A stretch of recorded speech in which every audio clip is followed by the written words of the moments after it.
স্বাগত দীপ্ত সন্ধ্যার সংবাদে। আপনাদের সাথে আছি আমি আনোয়ারুল আলম। শুরুতে জানাবো সংবাদ শিরোনাম। সিঙ্গাপুরে পৌঁছেছে ওসমান হাদিকে বহনকারী এয়ার অ্যাম্বুলেন্স, সঙ্গে আছেন ভাই ও বন্ধু।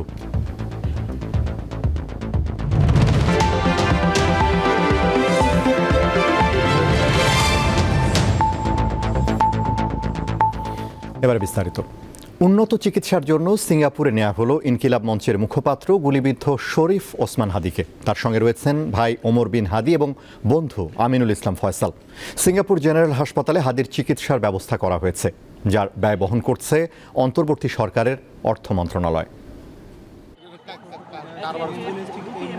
রাজধানীর এভারকেয়ার হাসপাতাল থেকে সোমবার বেলা 1:15টার দিকে ওসমান হাদিকে নিয়ে আইসিইউ অ্যাম্বুলেন্স বিমানবন্দরের দিকে রওনা হয়।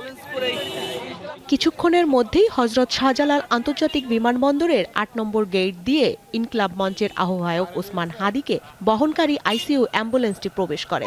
এক পর্যায়ে এয়ার অ্যাম্বুলেন্সে তোলা হয় হাদিকে। এর আগে ঢাকার এভারকেয়ার হাসপাতাল ও সিঙ্গাপুর জেনারেল হাসপাতালের চিকিৎসকেরা ওসমান হাদির শারীরিক অবস্থা বিবেচনায় নিয়ে তার এই সফরে সম্মতি দেন।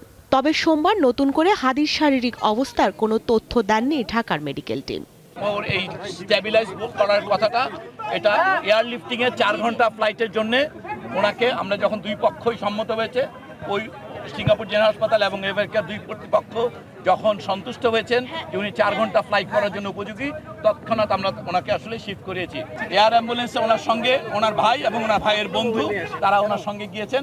আমাদের ওই পক্ষে সিঙ্গাপুরে আমাদের হাই কমিশন এই ব্যাপারে সম্পূর্ণ অ্যালার্ট।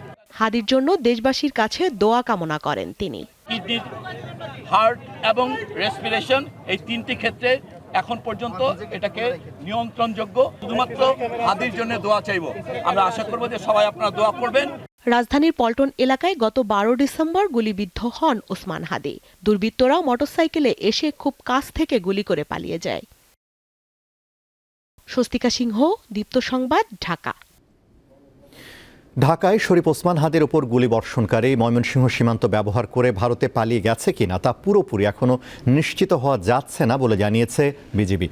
সকালে ময়মনসিংহে বিজিবি ক্যাম্পে সংবাদ সম্মেলনে বাহিনীটির সেক্টর কমান্ডার কর্নেল সরকার মোহাম্মদ মুস্তাফিজুর রহমান বলেন, সম্ভাব্য পাচারের রুটগুলো চিহ্নিত করে টহল ও চেকপোস্ট বসানো হয় সীমান্তের অধিকাংশ স্থানে। পুলিশ ও বিজিবির সমন্বয়ে যৌথ অপারেশন চালানো হচ্ছে।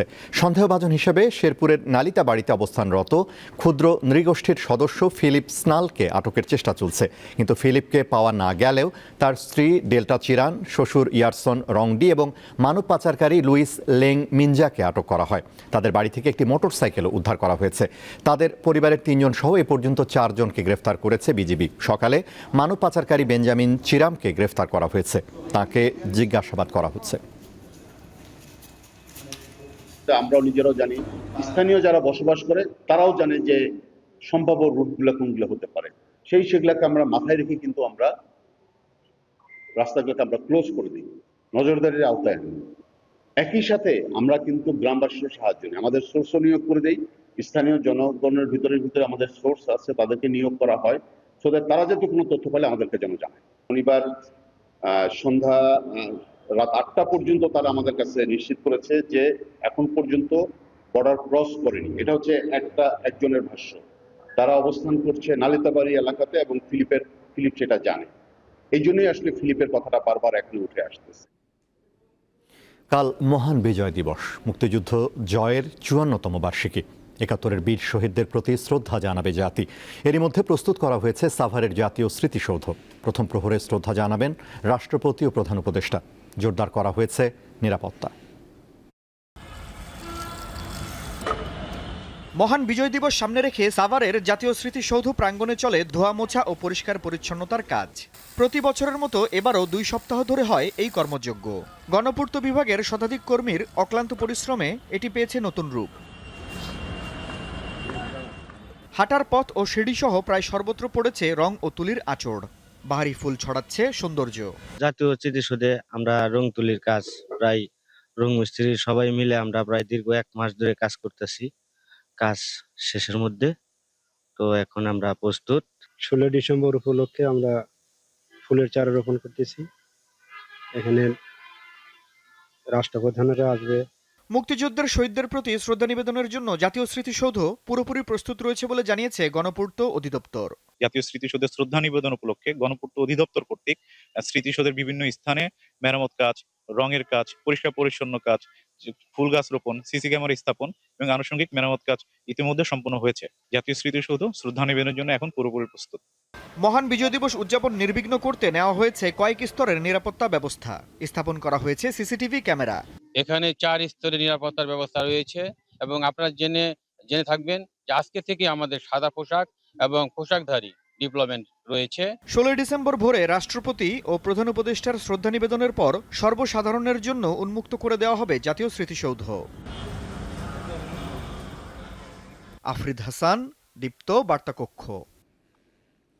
জুলাই গণঅভ্যুত্থানের সময় মানবতা বিরোধী অপরাধের মামলায় 3টি অভিযোগের একটি অভিযোগে আমৃত্যু কারাদণ্ড পাওয়া সাবেক প্রধানমন্ত্রী শেখ হাসিনার মৃত্যুদণ্ড চেয়ে আজ আপিল করেছে প্রসিকিউশন। সুপ্রিম কোর্টের সংশ্লিষ্ট শাখায় আপিলটি দায়ের করেন তারা। আন্দোলনকারীদের রাজাকারের বাচ্চা, নাতিপুতি বলে কটূক্তি, আবু সাইদ হত্যা, আশুলিয়ার 6 লাশ পোড়ানো এবং চানখারপুলে 6 জনকে হত্যার অভিযোগে সাবেক প্রধানমন্ত্রী শেখ হাসিনা ও সাবেক স্বরাষ্ট্রমন্ত্রী আসাদুজ্জামান খান কামালের মৃত্যুদণ্ড চেয়ে এই আপিল করা হয়।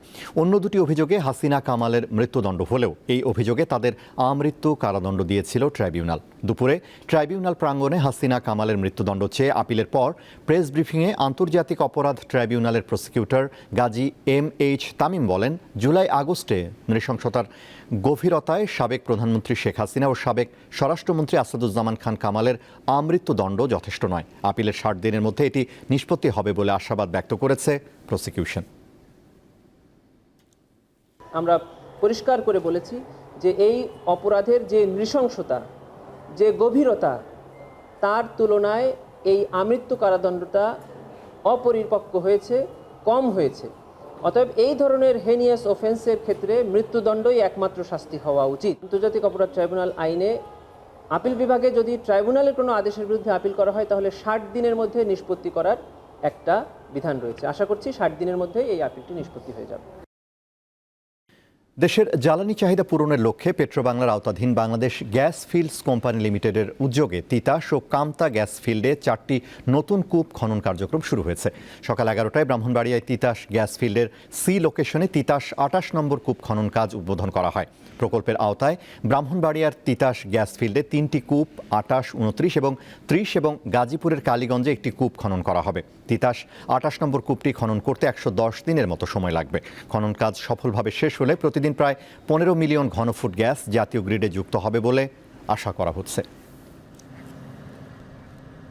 আমাদের যে প্রোগ্রাম রয়েছে ড্রিলিং এবং ওয়ার্ক ওভারে, তাতে আমি খুবই আশাবাদী। 28, 29, 30 এবং আমাদের হলো কামতা 2 এছাড়াও BGFCL 2টি ডিপ ড্রিলিং নিয়েছে। আপনারা জানেন যে একটি হলো তিতাস 31 আর একটা হলো বাখরাবাদ 11। সুতরাং আমরা খুবই আশাবাদী। সিলেটের শাহজালাল বিজ্ঞান ও প্রযুক্তি বিশ্ববিদ্যালয়ের কেন্দ্রীয় ছাত্র সংসদ শাকসু নির্বাচনে ছাত্রদল সমর্থিত সম্মিলিত সাস্টিয়ান ঐক্যের প্যানেল ঘোষণা করা হয়েছে। প্যানেলে প্রার্থী ঘোষণা করা হয়েছে মোট 22টি পদে। দুপুরে ছাত্রদলের কেন্দ্রীয় সাধারণ সম্পাদক নাসির উদ্দিন আনুষ্ঠানিকভাবে এ প্যানেল ঘোষণা করেন। প্যানেলে ভিপি পদে মুস্তাকিম বিল্লাহ, জিএস পদে মারুফ বিল্লাহ এবং এজিএস পদে জহিরুল ইসলাম মনোনীত হয়েছেন। ছাত্রদল নেতারা বলেন, শিক্ষার্থীদের অধিকার রক্ষা, ক্যাম্পাসে গণতান্ত্রিক পরিবেশ ফিরিয়ে আনা এবং শিক্ষার্থী বান্ধব ক্যাম্পাস গড়ে তুলতেই ইনক্লুসিভ এই প্যানেল গঠন করা হয়েছে। আগামী 20 জানুয়ারি হবে শাকসু নির্বাচন। দীর্ঘদিন পর হতে যাওয়া এই নির্বাচন ঘিরে ক্যাম্পাসে শিক্ষার্থীদের মধ্যে উৎসাহ ও উদ্দীপনা দেখা দিয়েছে।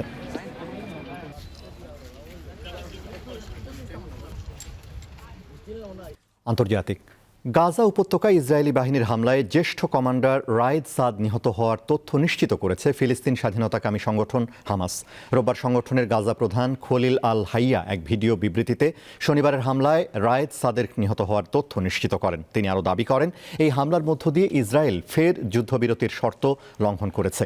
গত 10 অক্টোবর গাজায় যুদ্ধবিরতি কার্যকরের পরও প্রায় 800 বার হামলা চালিয়েছে ইসরায়েলি বাহিনী। এসব হামলায় নিহত হয়েছেন শিশুসহ অন্তত 386 জন। সবশেষ শনিবার গাজা নগরীর পাশে এক হামলায় রায়েদ সাদ সহ 5 জন নিহত হন। আহত হন অন্তত 25 জন। রাশিয়ার সঙ্গে যুদ্ধ অবসানের ঘটাতে সমঝোতার অংশ হিসেবে নেটোতে যোগদানের আকাঙ্ক্ষা থেকে সরে এসেছে ইউক্রেন, এমনটাই জানিয়েছেন দেশটির প্রেসিডেন্ট ভলোদমির জেলেনস্কি। তিনি জানান, নেটোতে যোগদানের পরিবর্তে পশ্চিমা দেশগুলোর কাছ থেকে নিরাপত্তা নিশ্চয়তা গ্রহণে সম্মত হয়েছে ইউক্রেন। হোয়াটসঅ্যাপে সাংবাদিকদের এক প্রশ্নের জবাবে জেলেনস্কি বলেন, শুরু থেকেই ইউক্রেনের নেটোতে যোগ দেওয়া আকাঙ্ক্ষা থাকলেও যুক্তরাষ্ট্র ও ইউরোপের কয়েকটি মিত্র দেশ এই লক্ষ্যে সমর্থন দেয়নি। এই সিদ্ধান্তকে ইউক্রেনের একটি বড় নীতিগত পরিবর্তন হিসেবে দেখা হচ্ছে। নেটোতে যোগদানের ইচ্ছা ছাড়লেও রাশিয়ার কাছে কোনো ভূখণ্ড ছেড়ে দেওয়ার পক্ষে নন জেলেনস্কি।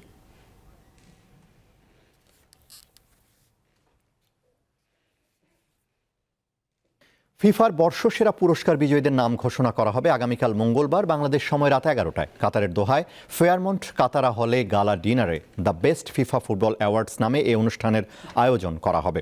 অন্তত 800 অতিথি উপস্থিত থাকবেন এই অনুষ্ঠানে। ছেলে ও মেয়েদের ফুটবলে বর্ষসেরা খেলোয়াড় ও কোচের পুরস্কার দেওয়া হবে। পাশাপাশি বর্ষসেরা সমর্থক দল, গোলরক্ষক, সেরা গোল, ফেয়ার প্লে অ্যাওয়ার্ড সহ মোট 8টি ক্যাটাগরিতে দেওয়া হবে পুরস্কার। ছেলেদের বর্ষসেরা তালিকায় মনোনীত 11 জনের মধ্যে আছেন Lamine Yamal, Kylian Mbappe, Pedri, Cole Palmer, Ousmane Dembele, Vitinha, Raphinha ও মোহাম্মদ সালাহ। নির্বাচনে সমর্থকরা 1,60,00,000-এরও বেশি ভোট দিয়েছেন। পাশাপাশি বিজয়ী নির্বাচনে ভোট দিয়েছেন ছেলে ও মেয়েদের জাতীয় ফুটবল দলের অধিনায়ক, কোচ এবং সংবাদ মাধ্যমের প্রতিনিধিরা।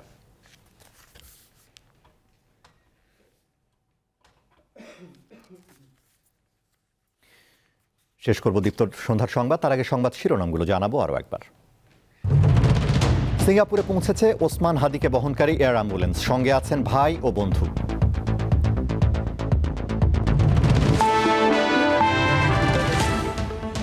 এই ছিল এখনকার মতো। আমাদের পরবর্তী দীপ্ত সংবাদ রাত 11টায় দেখার আমন্ত্রণ। এছাড়া আরও তথ্য ও বিনোদনের খবর পেতে যুক্ত থাকুন দীপ্তর ডিজিটাল প্ল্যাটফর্মগুলোতে। ধন্যবাদ।